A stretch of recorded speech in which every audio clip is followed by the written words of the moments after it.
لیے شر نہ سمجھو بلکہ وہ تمہارے لیے بہتر ہے۔ سورہ نمبر 24 آیت نمبر 11۔ بعض عبقری اس لیے بڑے ہوئے کہ انہیں کمتری کا احساس تھا۔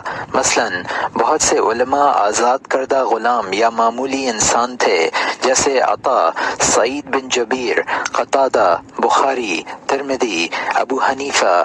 دنیا کے بہت ذہین ترین اور شریعت کے ماہرین کو کور چشمی لاحق تھی، جیسے ابن عباس رضی اللہ عنہ، قتادہ، ابن مکتوم، اعمش، یزید بن ہارون۔ علماء متاخرین میں شیخ محمد بن ابراہیم آل شیخ، شیخ عبداللہ بن حمید، شیخ عبدالعزیز بن باز نابینا تھے۔ اسی طرح متحد عرب عبقری شخصیتیں، موجدین اور اذکیاء ایسے تھے جنہیں آثار لاحق تھے۔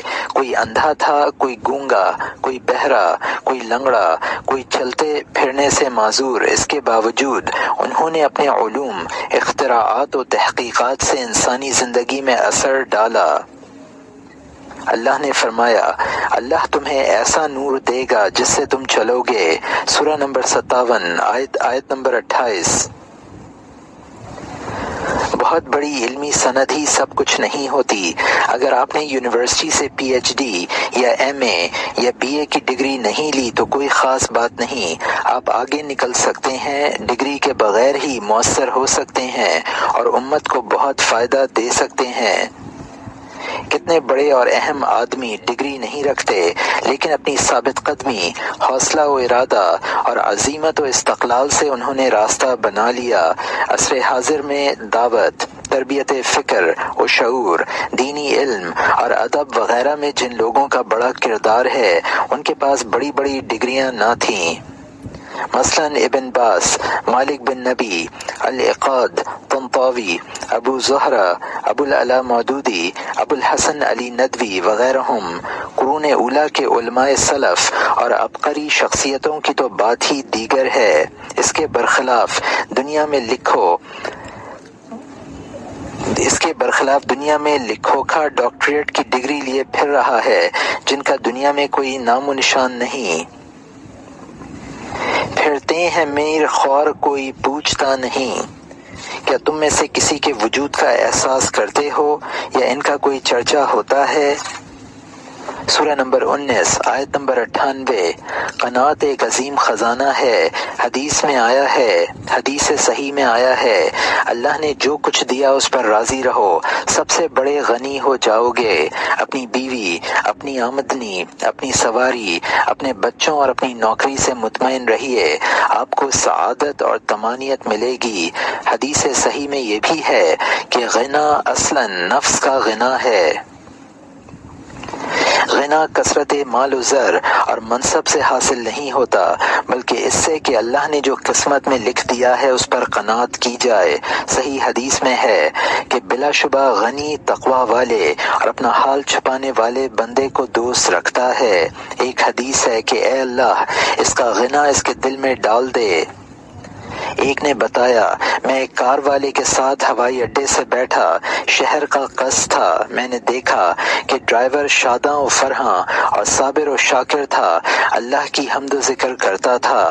میں نے اس کے کنبے کے بارے میں معلوم کیا تو بتایا کہ اس کے پاس 2 بیویاں ہیں، 10 سے زائد بچے ہیں، مہینے بھر کی آمدنی صرف 800 ریال ہے، گھر میں پرانے کمرے ہیں جن میں اس کے بیوی بچے رہتے ہیں، لیکن وہ اپنی قسمت پر راضی و خوش تھا۔ راوی کہتا ہے کہ میں نے شخص کے اور ان لوگوں کے بیچ موازنہ کیا جو اربوں روپے رکھتے ہیں، جن کے پاس محل اور شاندار مکانات ہیں لیکن بدحالی کا شکار ہیں۔ یہیں سے مجھے سمجھ میں آیا کہ حقیقی خوشی و مسرت مال میں نہیں ہے۔ ایک بڑے تاجر اور ثروت مند کو میں جانتا ہوں جس کی آمدنی کروڑوں میں تھی اور جس کے پاس 10ویں محل اور کوٹھیاں تھیں، لیکن بد اخلاق تھا، مغلوب الغضب اور تنگ دل۔ اس کی موت گھر والوں سے دور ہوئی کیونکہ قسمت پر راضی نہ تھا، پھر بھی مزید کی طمع کرتا ہے۔ ہرگز نہیں وہ ہماری آیات کو جھٹلاتا ہے۔ قرآن میں ہے قدیم زمانے کے عرب اطمینان و سکون کے لیے صحرا میں تنہا نکل جاتے اور لوگوں سے الگ رہتے۔ ایسے ایک آدمی کا شعر ہے، بھیڑیا بولا مجھے اس کی آواز سے انسیت ہوئی، لیکن انسان کی آواز آنے پر میں اڑنے کے قریب ہو گیا۔ حضرت ابو ذر رضی اللہ عنہ لوگوں کو چھوڑ کر ربدہ نکل گئے۔ سفیان ثوری رحمۃ اللہ علیہ کہتے ہیں، میں چاہتا ہوں کہ کسی ایسی وادی میں چلا جاؤں جہاں مجھے کوئی پہچان نہ سکے۔ حدیث میں ہے، بہت جلد آئے گا وہ دن جب مسلمان کا بہترین مال اس کی بکریاں ہوں گی، جنہیں وہ پہاڑوں اور بارش کی جگہوں میں لے جا کر چرائے گا اور فتنوں سے بچے گا۔ اشعار ہیں، رہیے اب ایسی جگہ چل کر جہاں کوئی نہ ہو، ہم سخن کوئی نہ ہو اور ہم زباں کوئی نہ ہو، پڑیے گر بیمار تو کوئی نہ ہو تیماردار، اور جب مر جائیے تو نوحہ خواں کوئی نہ ہو۔ مرزا غالب۔ چنانچہ حضرت عثمان رضی اللہ عنہ کی شہادت پر جب فتنے برپا ہو گئے تو بہت سے لوگ بادیہ نشینی اور ہجرت اختیار کر گئے۔ ان میں ابن عمر رضی اللہ عنہ، اسامہ رضی اللہ عنہ بن زید اور محمد بن مسلمہ بھی تھے۔ میں بہت سے لوگوں کو جانتا ہوں جنہیں فقر، تقدر اور تنگی لاحق ہے۔ اس کا سبب اس کے علاوہ اور کچھ نہیں کہ وہ اللہ سے دور ہو گئے ہیں۔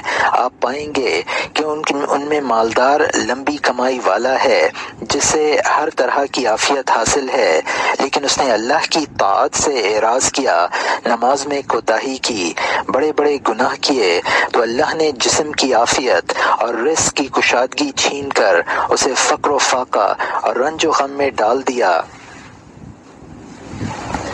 اب ایک بلا ختم نہیں ہوتی کہ دوسری آ گئی، ایک مصیبت سے چھٹکارا نہیں ملا کہ دوسری میں پھنس گیا۔ اللہ نے فرمایا، جو میرے ذکر سے اعراض کرے گا تو اس کی زندگی تنگ ہو جائے گی۔ یہ اس لیے کہ اللہ کسی قوم سے اپنی نعمت ختم نہیں کرتا جب تک وہ خود اپنے کو نہ بدل لیں، اور فرمایا، تمہیں جو بھی مصیبت پہنچتی ہے وہ تمہارے ہاتھوں کی کمائی ہے، بہت سی چیزیں وہ معاف کر دیتا ہے، اور اگر وہ سیدھے راستے پر چلتے رہتے تو ہم ان کو ٹھنڈا میٹھا پانی پلاتے۔ میں چاہتا تھا کہ میرے پاس کوئی جادوئی نسخہ ہوتا جس سے آپ کے رنج و بلا اور غم و فکر کو زائل کر دیتا، لیکن میرے بس میں یہ کہاں، تاہم علماء ملت اور ماہرین شریعت کے شفا خانے کا ایک طبی نسخہ ضرور آپ کو بتاؤں گا۔ وہ یہ ہے کہ خالق کی عبادت کیجیے، روزی پر راضی رہیے، قضاء و قدر کے آگے سر تسلیم خم کیجیے، دنیا سے دل نہ لگائیے، امیدیں کم رکھیے، بس یہی نسخہ ہے۔ ایک مشہور امریکی ماہر نفسیات ولیم جیمز، جو علم نفسیات کا بابا آدم کہا جاتا ہے، کی بات پڑھ کر بڑا تعجب ہوا۔ وہ کہتا ہے، ہم انسان ان چیزوں کے بارے میں سوچتے ہیں جو ہماری ملکیت میں نہیں، جو ہماری ملک میں ہیں ان پر اللہ کا شکر ادا نہیں کرتے۔ ہماری زندگی جو المناک پہلو ہیں ان پر ہماری نظر خوب جاتی ہے، جو روشن اور تابناک گوشے ہیں وہ دکھائی نہیں دیتے، جو ہم میں کمی ہے اس پر حسرت ہوتی ہے، جو ہمیں حاصل ہے اس سے خوش نہیں ہوتے۔ اللہ نے فرمایا، اگر تم شکر کرو تو میں ضرور بڑھا کر دوں گا۔ اللہ کی پناہ ہے اس نفس سے جو ظالم کبھی سیراب نہ ہو۔ حدیث میں یہ بھی ہے، جس نے صبح اس حال میں کی کہ اس کو آخرت کی فکر تھی، اللہ اس کے انتشار کو دور کر دے گا، اس کے دل کو غنا عطا کرے گا، دنیا اس کے پیروں پڑتی آئے گی۔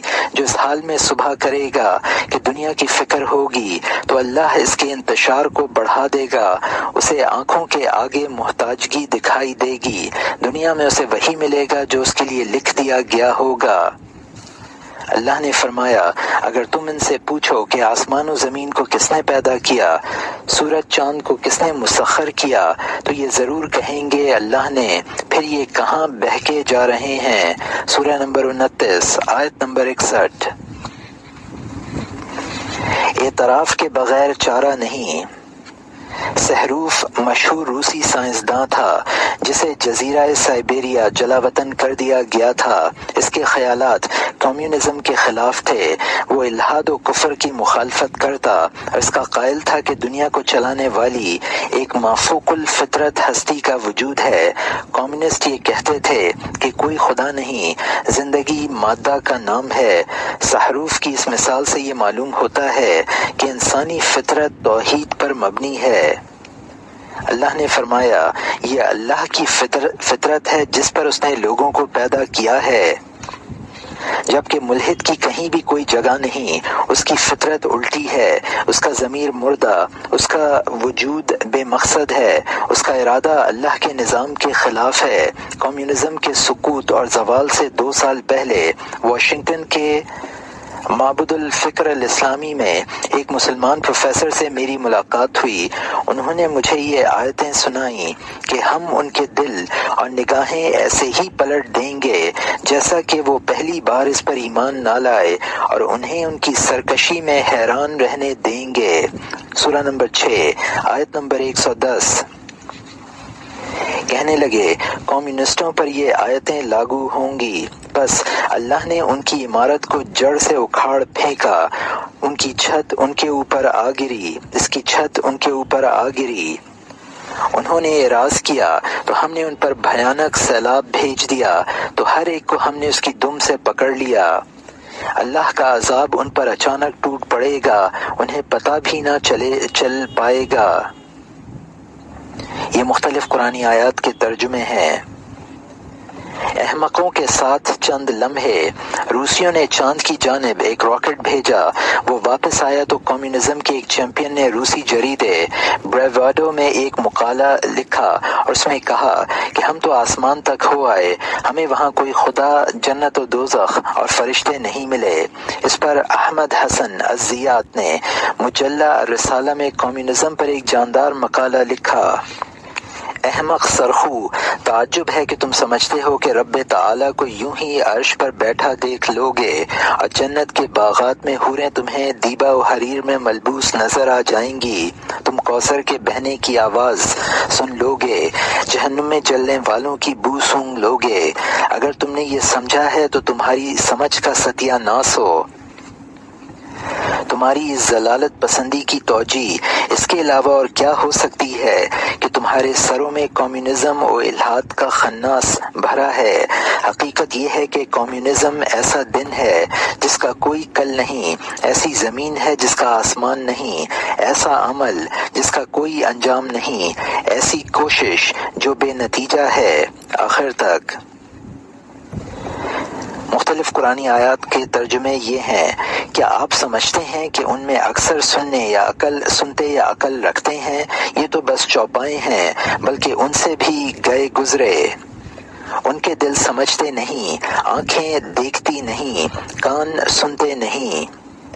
جسے اللہ ذلیل کر دے اسے کوئی عزت دینے والا نہیں۔ ان کے اعمال ایسے ہیں جیسے چٹیل میدان میں سراب، ان کے اعمال راکھ کا ڈھیر ہیں جسے تیز تند آندھی اڑائے پھرتی ہے۔ عقاد نے اپنی کتاب بیماروں کا مذہب میں کمیونزم پر غصے سے ابلتے اور اس الحاد پر دانت پیستے ہوئے لکھا ہے، فطرت سلیمہ دین اسلام کو قبول کرتی ہے جو دین حق ہے، رہے وہ جو عقلی طور پر بیمار ہیں، پسماندہ ہیں، جن کی جھولی میں سڑے بسے افکار ہیں، وہی الحاد کے مرتکب ہو سکتے ہیں۔ اللہ نے فرمایا ان کے دلوں پر ٹھپا لگ گیا ہے اس لیے یہ سمجھتے نہیں۔ الحاد فکر کو کچلنے والا خیال ہے، اس سے بڑا گناہ دنیا میں کوئی نہیں، یہ نہایت بچکانہ بات ہے۔ اسی لیے قرآن کہتا ہے کیا اللہ کے بارے میں بھی شک ہے؟ مطلب یہ ہے کہ اللہ کے وجود میں تو شک ہو ہی نہیں سکتا۔ ابن تیمیہ نے لکھا ہے کہ خالق کا انکار تو کسی نے بھی نہیں کیا، صرف فرعون نے ظاہراً کیا تھا، حالانکہ اندر سے بھی وہ اس کے وجود کا قائل تھا۔ موسیٰ علیہ السلام نے اسے کہا تھا تو جانتا ہے ان کو رب السماوات والارض نے ہی نازل کیا ہے، میں جانتا ہوں اے فرعون تو تباہ ہوگا۔ لیکن انجام کار فرعون بھی دل کی آواز کو زبان پر لے آیا اور بول پڑا میں ایمان لایا کہ اس کے علاوہ کوئی الہ نہیں جس پر بنی اسرائیل ایمان رکھتے ہیں، میں بھی مسلمین میں سے ہوں۔ سورہ نمبر 10 آیت نمبر 90۔ ایمان ہی راہ نجات ہے۔ کتاب اللہ یتجلی فی عصر العلم اور کتاب الطب محراب الایمان میں ایک حقیقت کا بیان ہے کہ بندے کے تفکرات اور رنج و فکر سے چھٹکارے کے لیے سب سے بڑا مددگار اللہ تعالیٰ پر ایمان ہے اور اپنے معاملات اس کے حوالے کر دینا ہے۔ فرمایا میں اپنے معاملات اللہ کے حوالے کرتا ہوں، تمہیں جو بھی مصیبت پہنچتی ہے وہ اللہ کی طرف سے ہے، جو اللہ پر ایمان رکھے گا اللہ اس کے دل کو ہدایت دے گا، جو یہ سمجھ لے کہ جو کچھ ہو رہا ہے وہ قضاء و قدر کا فیصلہ ہے تو اس کا دل تسلیم و رضا کی جانب مائل ہوگا۔ فرمایا ان سے ان کے بوجھ اور بیڑیاں اتار پھینکے گا۔ سورہ نمبر 7 آیت نمبر 157۔ بقول شاعر میں جانتا ہوں کہ اللہ کی جانب سے جو چیز بھی مجھے لاحق ہوتی ہے وہ پہلے کے لوگوں کو بھی لاحق ہوئی ہے۔ مغرب کے بڑے بڑے نفسیات کے مصنفین مثلاً کریسی مارسین، الیکسس کارلائل اور ڈیل کارنیگی اس کا اعتراف کرتے ہیں کہ مادی مغرب جو تیزی سے اخلاقی طور پر زوال پذیر ہو رہا ہے اس کو صرف ایمان باللہ ہی بچا سکتا ہے۔ وہ یہ بھی مانتے ہیں کہ مغرب میں خودکشیوں کی بڑھتی تعداد کا سب سے بڑا سبب الحاد اور اللہ رب العالمین سے بیزاری اور بے پرواہی ہے۔ اللہ نے فرمایا یہ یوم حساب کو بھول گئے اس لیے ان کو شدید تکلیف ہو گئی۔ جو اللہ کے ساتھ شرک کرتا ہے تو گویا وہ آسمان سے گرا تو اسے پرندوں نے اچک لیا یا ہوا اسے اڑائے پھرتی ہے اور دور دراز مقام میں پہنچا دیتی ہے۔ سورہ نمبر 22 آیت نمبر 31۔ جریدہ شرق اوسط نے اپنے شمارہ نمبر 21/4/1415 ہجری میں سابق امریکی صدر جارج بش کی بیوی کی ڈائری کے حوالے سے لکھا کہ اس نے کئی بار خودکشی کی کوشش کی اور کار کو اوپر سے کھائی میں گرانا چاہا، پھانسی کا پھندا لگانے کی کوشش کی۔ قزمان جنگ احد میں مسلمانوں کے ہمراہ قتال کر رہا تھا۔ اس نے اتنی جرأت و شجاعت کا مظاہرہ کیا کہ لوگوں نے کہا اسے جنت ملے گی۔ نبی صلی اللہ علیہ وسلم نے یہ سن کر کہا نہیں وہ اہل دوزخ میں سے ہے۔ قزمان کو شدید زخم لگے، اس سے صبر نہیں ہوا، اس نے تلوار سے اپنے آپ کو مار لیا۔ فرمایا وہ جن کی محنت دنیاوی زندگی میں عکارت ہو گئی اور جو یہ گمان کرتے ہیں کہ وہ اچھا عمل کر رہے ہیں، یہی اللہ کے قول جو میرے ذکر سے اعراض کرے گا تو اس کی زندگی تنگ ہو جائے گی کا مفہوم ہے۔ صحیح ایمان والا ایسا نہیں کر سکتا، چاہے جو ہو جائے وہ وضو کر کے 2 رکعتیں خشوع و خضوع کے ساتھ پڑھ لے تو کافی ہوگا کہ اس کا سارا غم، کدورت اور رنج و فکر مٹ جائے۔ رات کے وقت میں اور دن کے اطراف میں اللہ کی تسبیح بیان کرو، یقیناً تمہیں خوشی ہوگی۔ قرآن اس بات پر افسوس کا اظہار کرتا ہے کہ دنیا ایمان کی طرف کیوں نہیں آتی اور انحراف و ضلالت کی شکار کیوں ہے۔ بات واضح کر دی گئی، دلیل سامنے آ چکی، حق ظاہر ہو گیا، حجت پوری ہو گئی، پھر لوگوں کو کیا ہوا کہ وہ ایمان کیوں نہیں لاتے؟ اللہ نے فرمایا ہم آفاق و انفس میں ان کو اپنی نشانیاں دکھائیں گے حتیٰ کہ حق ان کے سامنے واضح ہو جائے۔ سورہ نمبر 41 آیت نمبر 53۔ یہ بات سامنے آ جائے کہ محمد صلی اللہ علیہ وسلم سچے ہیں، اللہ ہی تنہا معبود ہے کہ ہے ذات واحد عبادت کے لائق، زباں اور دل کی شہادت کے لائق۔ اسلام ہی دین کامل ہے اور جس نے بہت خوبی کے ساتھ اپنی اطاعت اللہ کے حوالے کر دی تو اس نے مضبوط سہارا پکڑ لیا۔ سورہ نمبر 31 آیت نمبر 22۔ فولادی ارادہ۔ عالم اسلام کا ایک مسلمان طالب علم مغرب میں خاص طور پر لندن پڑھنے کے لیے گیا۔ طالب علم دیندار اور نمازی تھا۔ روز صبح اٹھ کر ٹھنڈے پانی سے وضو کرتا اور نماز پڑھتا۔ گھر کی ایک بڑھیا روز اسے پابندی سے ایسا کرتے دیکھتی۔ کچھ دنوں کے بعد اس سے رہا نہیں گیا تو اس سے پوچھ لیا کہ تم یہ روز اتنے سویرے کیا کرتے ہو؟ اس نے جواب دیا، میرے خدا نے مجھے ایسا کرنے کا حکم دیا ہے۔ کہنے لگی، وہ تو ٹھیک ہے، لیکن یہاں کی زمستانی فضا میں تم اپنی عبادت مؤخر کر سکتے ہو، پوری نیند لے کر پڑھ لیا کرو۔ اس نے کہا کہ نمازوں کے اوقات متعین ہیں، میں تاخیر سے پڑھوں گا تو قبول نہ ہوگی۔ بڑھیا نے اپنا سر ہلا کر کہا، کیا فولادی ارادہ ہے، اس سے تو لوہا بھی ٹوٹ جائے گا۔ زمستانی ہوا میں گرچہتی شمشیر کی تیزی، نہ چھوٹے مجھ سے لندن میں بھی آداب سحر خیزی۔ اللہ نے ارشاد فرمایا، کچھ ایسے لوگ ہیں جنہیں اللہ کی یاد سے کوئی تجارت اور خرید و فروخت نہیں روکتی، نہ نماز سے غافل کرتی۔ یہ ایمانی ارادہ، قوت یقین اور توحید کے غلبے کی بات ہے۔ یہی ارادہ تھا جس نے لمحہ بھر میں فرعون کے ساحروں کو بدل دیا۔ پہلے وہ ذلیل تھے، جیسے ہی ایمان لائے فوراً موسیٰ اور فرعون کے بیچ عالمی معرکے میں حق کے ساتھی اور فریق بن گئے۔ اعلان کر دیا، فرعون، ہمیں رب تعالی نے جو روشن دلیل دی ہے اس پر اور اللہ پر تجھے ترجیح نہیں دے سکتے، لہٰذا تجھے جو کچھ کرنا ہو کر لے۔ یہ ایسا چیلنج تھا جسے فرعون نے سنا ہی نہ تھا۔ اس کایا پلٹ پر پورا اور بار سکتے میں رہ گیا اور پورا دربار سکتے میں رہ گیا۔ اس ملحد اور جبار کو کلمہ حق سنا دیا گیا۔ حبیب بن زید رضی اللہ عنہ مسلمہ کے پاس اسے توحید کی دعوت دینے گئے تھے۔ اس نے ان کے ٹکڑے ٹکڑے کاٹ کر مارنا شروع کیا، لیکن تلوار سے جسم کٹتا رہا، نہ اف کی نہ چلائے، حتیٰ کہ جان آفرین کے سپرد کر دی۔ شہیدوں کے لیے ان کے رب کے پاس بڑا اجر اور نور ہے۔ سورہ نمبر 57، آیت نمبر 19۔ خبیب رضی اللہ عنہ بن عدی کو سولی کے پھندے پر چڑھایا گیا۔ خوشی خوشی یہ شعر پڑھتے ہوئے شہید ہو گئے، وَلَسْتَ أَبَالِي حِينَ أَقْتُلَ مُسْلِمًا عَلَىٰ أَيِّ جُنُبٍ كَانَ فِي اللَّهِ مِصْرِعِي، یعنی ایمان کی حالت میں قتل کیا جا رہا ہوں تو کیا پرواہ کہ کس پہلو پر موت آئے گی۔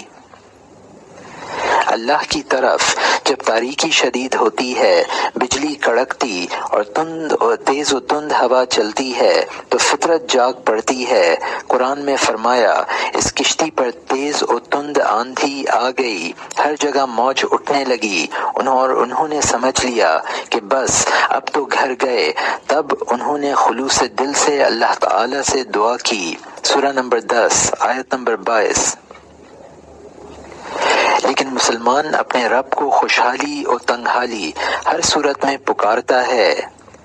اگر ایسا نہ ہوتا کہ یونس علیہ السلام تسبیح کرنے والوں میں سے ہوں تو وہ مچھلی کے پیٹ میں قیامت تک ٹھہرے رہتے۔ سورہ نمبر 37، آیات نمبر 143 سے 144 تک۔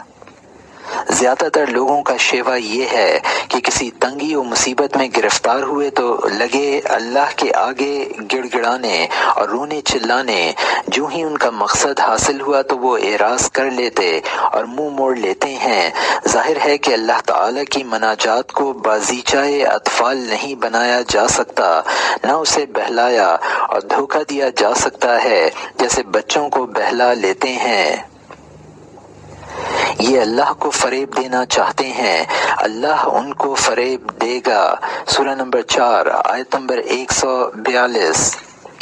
جو لوگ ایسا کرتے ہیں وہ گویا فرعون کی نقل کرتے ہیں۔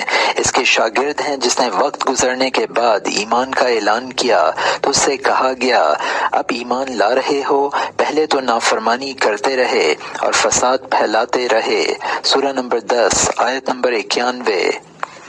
میں نے سنا ہے کہ جب عراق نے کویت پر قبضہ کر لیا تو بی بی سی نے یہ خبر نشر کی کہ اس کی اطلاع پا کر سابق وزیر اعظم برطانیہ مارگریٹ تھیچر، جو اس وقت امریکی ریاست کولوراڈو میں تھی، فوراً ہی گرجا کی طرف بھاگی اور سجدے میں گر گئی۔ ظاہر ہے کہ اس طرح کے واقعات کی توجیہ اس کے علاوہ اور کیا کی جا سکتی ہے کہ کفر و ضلالت کے باوجود مشکل اوقات میں فطرت خداوندی اونت کر آتی ہے، کیونکہ انسان اسی فطرت پر پیدا کیا گیا ہے۔ جیسا کہ حدیث ہے، ہر بچہ فطرت توحید پر پیدا ہوتا ہے، اس کے ماں باپ اسے یہودی، نصرانی یا مجوسی بنا دیتے ہیں۔ روزی میں تاخیر ہو جائے تو غم نہ کریں، روزی اپنے وقت پر